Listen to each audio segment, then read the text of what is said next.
அனைவருக்கும் வணக்கம். Welcome to Jo's kitchen. இன்றைக்கி நம்ம ஜோஸ் கிச்சனில் பாவக்காய் பொரியல் தான் பார்க்க போகிறோம். அதுக்கு வந்து 3 பாவக்காய் வந்து வெட்டிட்டு உப்பு போட்டு ஊற விட்டுட்டு அதை 2 வாட்டி தண்ணியில் கழுவி நல்லா புழிஞ்சு எடுத்து வச்சுருக்கேன். 2 வரமிளகா, சின்ன வெங்காயம் கொஞ்சம் நறுக்கி வச்சுருக்கேன். 2 தக்காளி, பழுத்த தக்காளியை நறுக்கி வச்சுருக்கேன். இப்போ வானொலி சூடு பண்ணிவிட்டு எண்ணெய் காஞ்சதுக்கப்புறமா மீடியம் ஃப்ளேமில் வச்சுட்டு தாளிச்சிக்கலாம். கடுகு போட்டுட்டு பொரிஞ்சதும் கொஞ்சம் சீரகம் சேர்த்துக்கோங்க.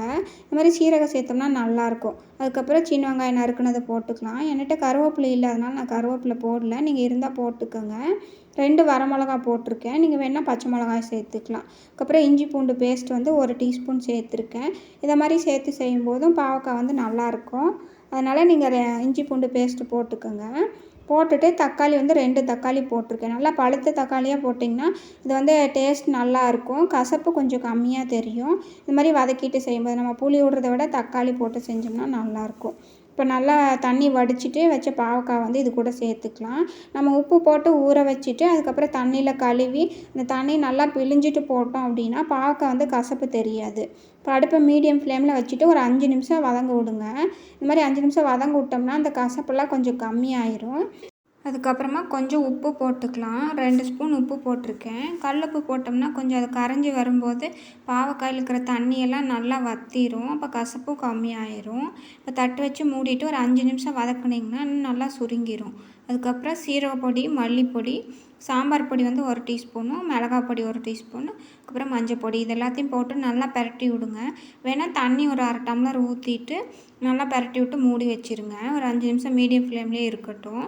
நம்ம தேங்காய் வந்து ஒரு கொஞ்சமாக அரைச்சி இது கூட சேர்த்துக்கலாம். அப்போ வந்து இன்னும் நல்லாயிருக்கும் சாப்பிட்றதுக்கு. நம்ம சாப்பாடு கூட வச்சும் சாப்பிட்லாம். கொஞ்சமாக தண்ணி ஊற்றி அலசி இந்த ஜாரில் உள்ள தேங்காயெல்லாம் எடுத்து ஊற்றிக்கோங்க. ஊற்றிட்டு நல்லா பெரட்டி விடுங்க. பெரட்டி விட்டுட்டு மீடியம் ஃப்ளேம்லேயே வச்சுட்டு இன்னும் ஒரு 5 நிமிஷம் வச்சோம் அப்படின்னா இந்த தேங்காய் போட்டதெல்லாம் வந்து நல்லா சுண்டிடும். இந்த பச்சை வாசனையும் போயிடும். பாவக்காய் வந்து இன்னும் நல்லா சுருங்கி வரும். சாப்பிட்றதுக்கு வந்து டேஸ்ட்டாகவும் இருக்கும்.